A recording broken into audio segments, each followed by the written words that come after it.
हरि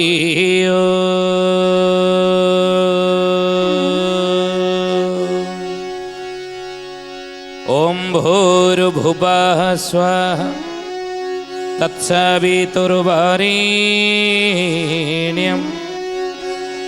भर्गो देवस्य धीमहि धियो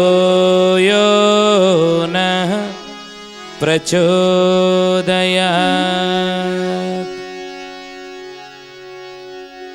नीलाचल निवासाय नित्याय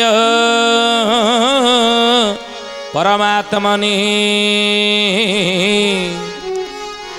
बलभद्र सुभद्राभ्यां जगन्नाथ यते नमः जगन्नाथ यते नमः। बोलिए महापुरुष अच्युतानंद जी की शुद्धि जनी ज्ञानी गुणी मंडली।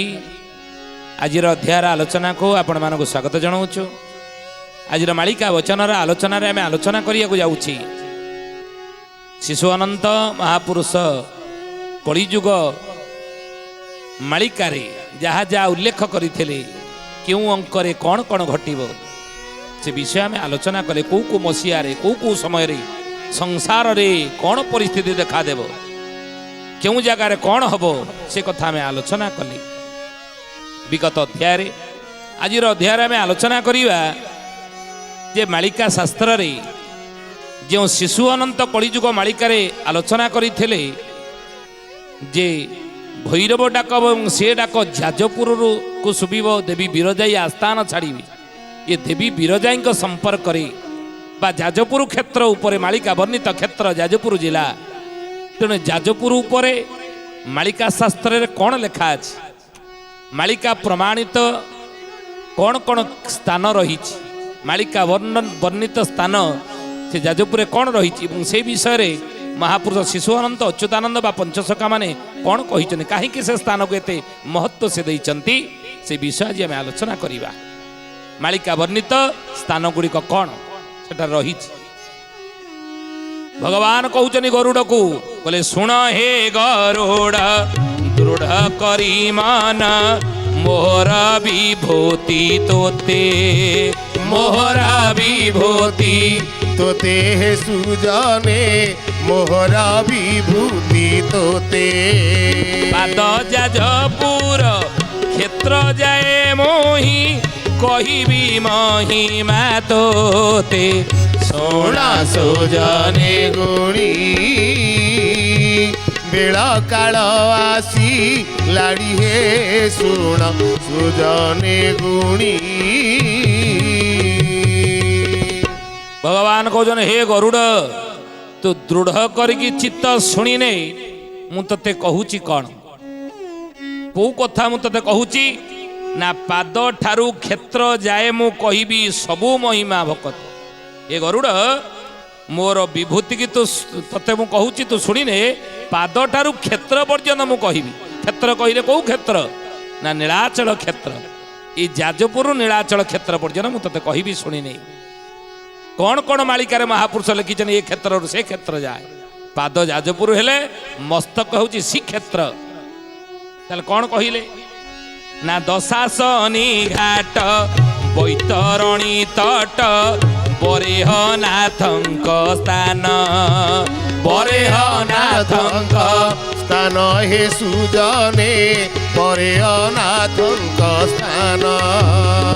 पते बड़र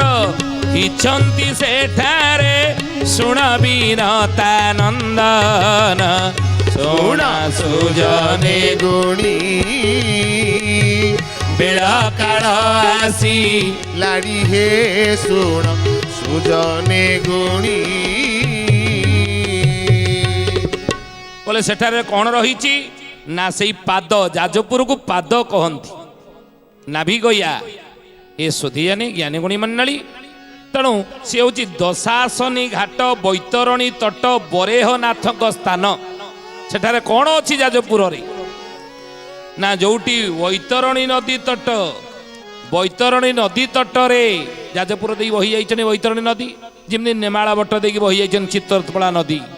କଟକ ଦେଇକି ବହି ଯାଇଛି କ'ଣ ନା ମହାନଦୀ, ସେଇଭଳି କେନ୍ଦ୍ରାପଡ଼ା ଦେଇ ଗୋବରୀ ନଦୀ, ଏସବୁ ଯେଉଁ ବହି ଯାଇଛି ସେପଟେ ଯାଜପୁର ଦେଇ ବୈତରଣୀ ନଦୀ ବହି ଯାଇଛି। ତେଣୁ ସେଇ ବୈତରଣୀ ନଦୀ ତଟରେ ଦଶାସନୀ ଘାଟ ରହିଛି। ଏ ମାଳିକା ବର୍ଣ୍ଣିତ ସ୍ଥାନ ଦଶାସନୀ ଘାଟ। ଦଶାଶ୍ୱମେଧ 10ଟି ଅଶ୍ୱମେଧ ଯଜ୍ଞ ରାଜା ଯଦାତି କେଶରୀ ସେଠାରେ ମଧ୍ୟ ବୈତରଣୀ ନଦୀ ତଟରେ କରିଥିଲେ। ଆଉ ସେଟା ରହିଛନ୍ତି କିଏ ନା ପ୍ରଭୁ ବରେହନାଥ। ପ୍ରଭୁ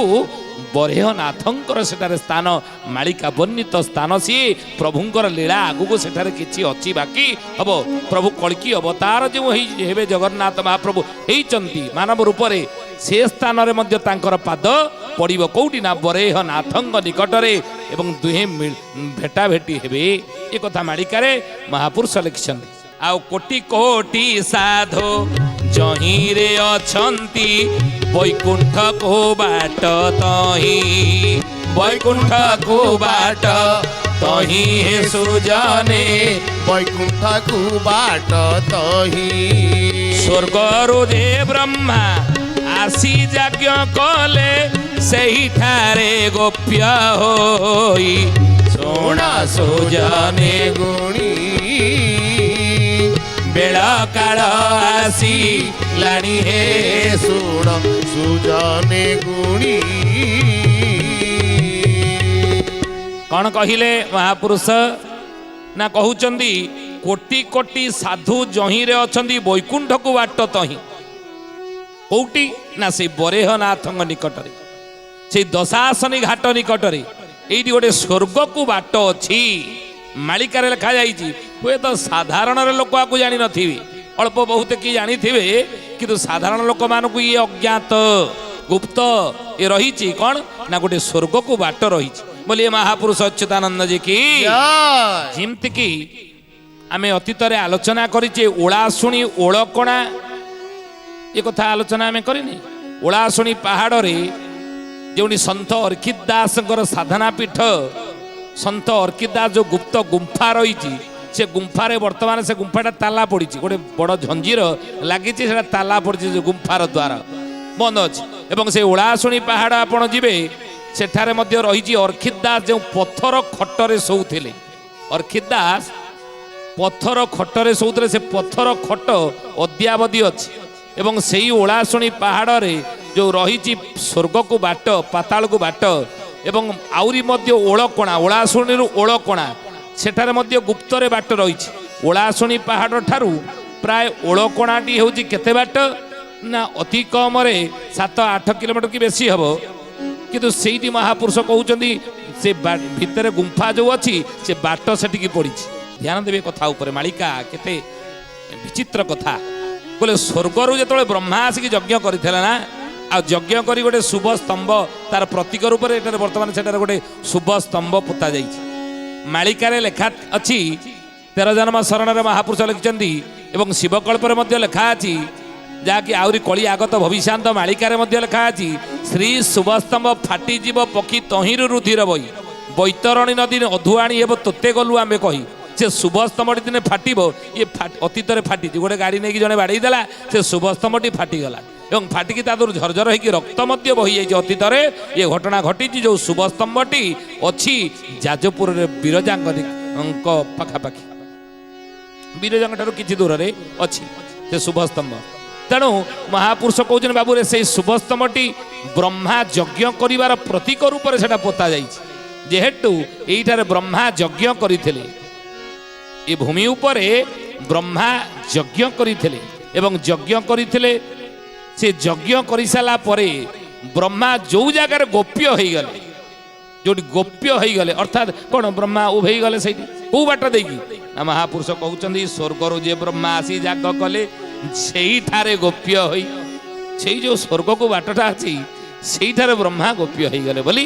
ମହାପୁରୁଷ ଅଚ୍ୟୁତାନନ୍ଦ ତାକୁ ସୁନ୍ଦର ଭାବରେ ବୁଝେଇଛନ୍ତି। ଜଗନ୍ନାଥ ମହାପ୍ରଭୁ ଯେମିତି ଦାରୁ ବ୍ରହ୍ମ ସ୍ୱରୂପ,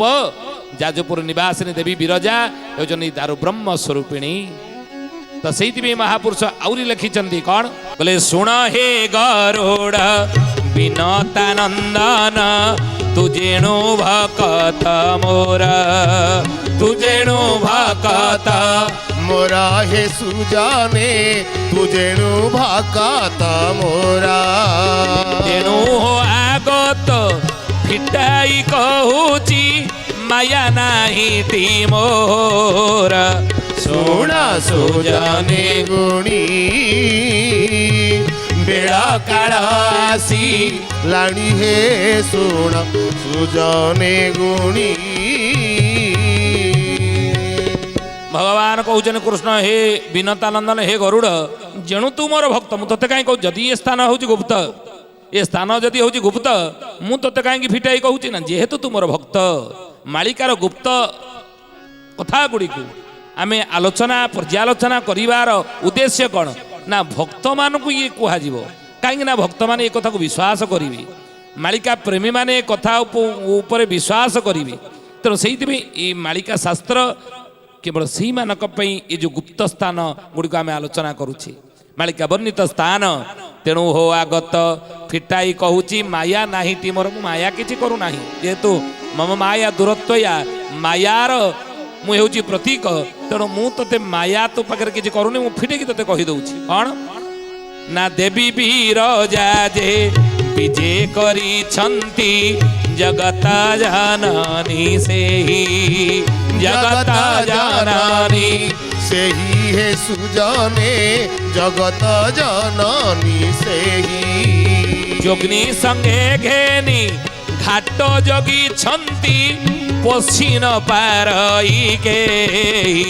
सोना सुजाने गुणी बेड़ा काल आसी लाड़ी हे सोना सुजाने गुणी गोटे गोटे क्षेत्र आम आलोचना करिबा जेमती जाजपुर रे मालिका वर्णित कौन क्षेत्र रही से क्षेत्र गुड़िक उपरे मालिका शास्त्र कौन लिखा जाइए आगो को से क्षेत्र में कौन कौन घटना गुड़िक घटव ये कलिकी लीला बा अनंत जुग समय से गुड़िक सब आम आलोचना करवा से भाई जगतसिंहपुर जिला से भाई रही अनेक मालिका वर्णित क्षेत्र रत्नबट्ट रही महापुरुष लिखिं जे रत्नबट्टे निआ लगी जाई मणिबट्ट केणे जीव भाई से रत्नबट्टी कौटी जो रत्नबट्टे महापुरुष चित्तल माछ अच्छा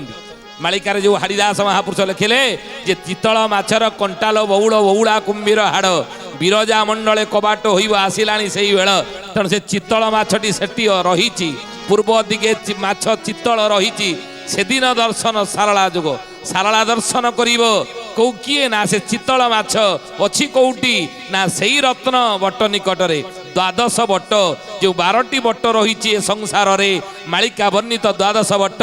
विषय रे अच्युत महापुरुष आलोचना करजनी बट्ट संहिता रे आमे केवल 8टी बट्ट कथा आलोचना करछे काहेकि ना 4टी बट्ट होउची गुप्त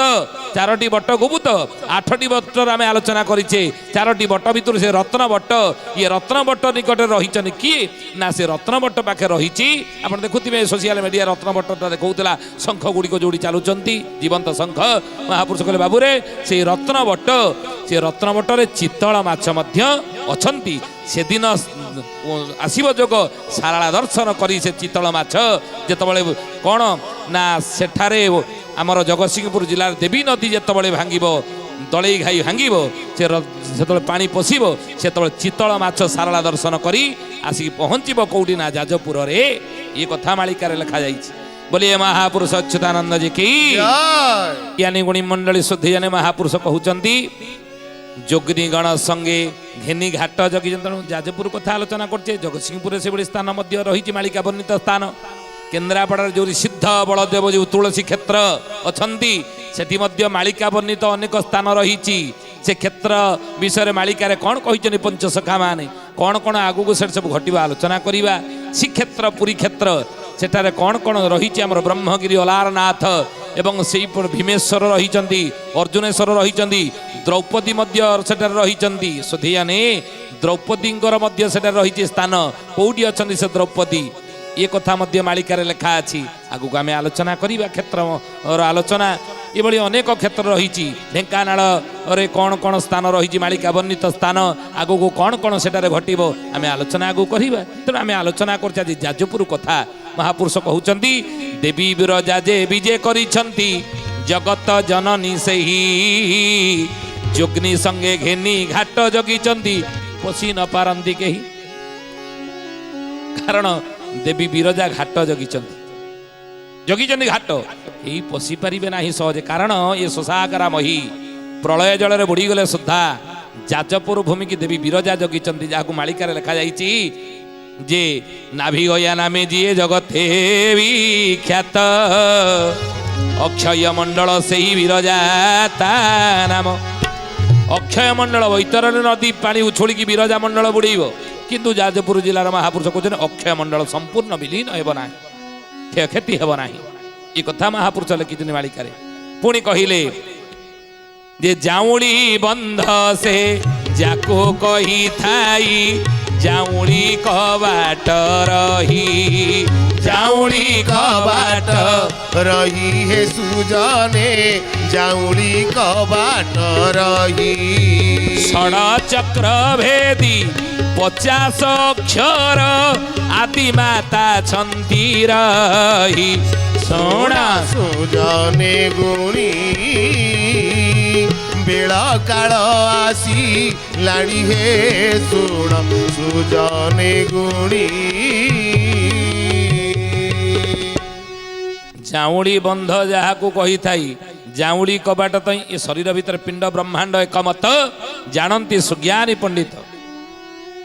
पिंड सहित ब्रह्मांड को देखई कि महापुरुष मान ये पिंड रे जहाँ अच्छी ब्रह्मांड रे सही अच्छी तेणु एठारे जाऊड़ी बंध अच्छी एठारे देवी जगिचंदी घाट नहीं तो सही भली भाव रे देवी जगिचंदी घाट एठारे एवं सेठी मध्य देवी घाट जगिचंदी तेणु महापुरुष से षष्ठ अध्याय कहले क्षेत्र ठावरो जाजपुर जाए उत्तम स्थान अटई उत्तम स्थान अटई हे सुजने उत्तम स्थान अटई ठाबे ठाबे पूर्ण साधुंकर मेल अहर्निशी हे उथाई सोना सुजने गुणी बेला काल आसी लाड़ी हे सोना सुजने गुणी कहले बाबू रे जे श्रीक्षेत्र ठाबरू जाजपुर जाए उत्तम स्थान सबू अच्छी पुरी श्रीक्षेत्र जाजपुर पर्यंत सबु मुख्य मुख्य उत्तम स्थान सबू अच्छी सिद्ध स्थान रही मालिका वर्णित स्थान मध्य रही जो स्थान रे महापुरुष कहते स्थाने स्थाने साधु सन्थंकर मेला मध्य समय समय हो स्थान गुड़िक कौन मालिकार निरूपण होमें आपको कहबू शुणु आपको शुणे कौ कौ स्थान रे साधु सन्त माने मेला करुँच पुरी ठारू जाजपुर पर्यंत महापुरुष कहते जे केउठावरे से मुनि माने अबा बसी अछंती विशेष बसी अछंती विशेष हे सुजने बसी अछंती विशेष केउठारे मोर भक्तंकर मेल केउठारे मोरास सोना सुजने गुणी बेला काल आसी लाड़ी हे सोना सुजने गुणी बोले केउठारे मोर भक्तंकर मेल केउठारे मोर आहास आउ केउठारे एमिति स्थान अछि मो भक्तंकर मेल मध्य हेउछि आउ केउटी रास मध्य मोर हेउथिबो आउ केउटी महापुरुष कहउचंदी जे कोन हेउथिबो ना केउठारे जे मोर भक्तंकर मेल हई केउठारे मुनि ऋषि माने माने बसिचंती केउ केउ ठाबरे सब एकत्रित होउचंती ऋषि मुनि माने मध्य बसी अछंती विशेष भाव रे पुणी महापुरुष कहउचंदी पाद जाजपुर ठाबरुआ बोर प्रसाद धुड़ुका जाए ପ୍ରସାର ଜୁଳୁକା ଯାଏ ସୁଜନେ ପ୍ରସାର ଜୁଳୁକା ଯାଏ ଅମରାବତୀ ଯେ ସିଦ୍ଧଗିରି ସ୍ଥାନ କହିଅଛନ୍ତି ଥୋକାଏ ଶୁଣ ସୁଜନେ ଗୁଣି ବେଳ କାଳ ଆସି ଲାଡ଼ି ହେ ଶୁଣ ସୁଜନେ ଗୁଣି ପାଦ ଯାଜପୁର ଠାବରୁ ଆବର ପ୍ରସାର ଜୁଳୁକା ଯାଏ ପାଦ ହେଉଛି ଯାଜପୁର ଠାରୁ ଜୁଳୁକା ପର୍ଯ୍ୟନ୍ତ ଜୁଳୁକା କୋଉଠି ଯାଜପୁର ଚଣ୍ଡିଖୋଲରୁ ଆସିବେ ଛତିଆରୁ ଆସିବେ ଗୋବିନ୍ଦପୁର ଛକରୁ ରସିକନାଗର ଗାଁ ନିକଟରେ ଜଳୁକା ପାହାଡ଼ ଯେଉଁଠି ବାବା ବୈକୁଣ୍ଠନାଥ ବ୍ରହ୍ମଚାରୀଙ୍କର ଆଶ୍ରମ ରହିଛି ସିଦ୍ଧ ସ୍ଥାନ ତପସ୍ୟା ସ୍ଥାନ ସାଧନା କ୍ଷେତ୍ର ବୈକୁଣ୍ଠନାଥ ବ୍ରହ୍ମଚାରୀଙ୍କର ସ୍ଥାନ ତେଣୁ ହେ ଜ୍ଞାନୀ ଗୁଣୀ ମଣ୍ଡଳୀ ସେ ଜଳୁକା ପାହାଡ଼ ଯାଜପୁରରୁ ଏ ଜଳୁକା ପାହାଡ଼ ଯାକେ ମହାପୁରୁଷ କହୁଛନ୍ତି ଯେ କ'ଣ ନା ଆବର ପ୍ରସାର ଜୁଳୁକା ଯାଏ କ'ଣ ହେଇଥିବ ନା ଅମରାବତୀ ସେ ସିଦ୍ଧଗିରି ସ୍ଥାନ କହିଣ ଅଛି ଥୋକାଏ ସେଠି ରହିଛି ନିକଟରେ ସେ ସିଦ୍ଧ ସ୍ଥାନ ହେଲା ଅମରାବତୀ ତ ସମୟ ହେଇଛି ଆସନ୍ତା ଅଧ୍ୟାୟରେ ଏ ବିଷୟ ଆମେ ଆଲୋଚନା କରିବା ତ ଆସନ୍ତୁ ଆଜି ପାଇଁ ବାଣୀକି ବିରାମ ଦେବା ପ୍ରଭୁଙ୍କର ନାମ ନେଇ କିନ୍ତୁ ତାପରୁ ଜଣେ ଭକ୍ତର ନାଁ କହିବା କିଏ ସେ ଭକ୍ତ କ'ଣ ତାର ନାଁ କୋଉଠି ତାର ଜନ୍ମ କହିଲେ ଖୋରଦା କଟକ ଠାରୁ ସେକାଇ ପଦର ବାବୁ ସେକାଇ ପଦର ପୀର ଠାକୁର ଅଛନ୍ତି ଜାଣିଥା ସତ୍ୱର ବାବୁ ଜାଣିଥା ସତ୍ୱର ଆଉ ସିଦ୍ଧାନ୍ତ ଭକତ ଏକ ଗୋଟି ଅଛି ରହି ଗୋଟି ଅଛି ରହି ଚିହ୍ନା ଦେଇ ଅଛି ନାରେ ଅଛି ଗୁପ୍ତ ହୋଇ ବାବୁ ଅଛି ଗୁପ୍ତ ହୋଇ କୋଉଠୁ ନା ଖୋର୍ଦ୍ଧା ଜାଣିଥିବା ଖୋର୍ଦ୍ଧା ନିକଟରେ ରହିଛି କାଇପଦର ପୀର ଠାକୁର ଅଛନ୍ତି ସେ ପୀର ଠାକୁରଙ୍କ ନିକଟରେ ସିଦ୍ଧାନ୍ତ ଭକ୍ତ ଜଣେ ସେଇ ଅଞ୍ଚଳରେ ଜନ୍ମ ହେଇଥିବ ଚିହ୍ନା ଅଚିହ୍ନାରେ ସେ ଭକ୍ତଟି ଥିବ ତେଣୁ ସୁଧୀ ଜାନି ଆପଣ ସେ ଭକ୍ତକୁ ଠାବ କରିବେ ଆଜି ତ ସମୟ ହେଇଛି ବାଣୀକି ବିରାମ ଦେବା ସେ ପ୍ରଭୁଙ୍କର ନାମ ନେଇ बोला हरि बोला हरि बोला बोला हरि हरि बोला हरि बोला हरि बोला बोला हरि हरि जय जगन्नाथ आदि कंद मदन मुरारी जय जगन्नाथ आदि कंद मदन मुरारी बोला हरि बोला हरि बोला बोला हरि हरि बोला हरि बोला हरि बोला बोला हरि हरि सुधीयानी ज्ञानी गुणी मंडली आज विदाय दिंतु पुणी आसंता अध्याय भेट हवा रहुचु हरिओम शांति शांति शांति सर्वारिष्ट सुशांति भवतु। प्रार्थना आम आनंदर उत्सव।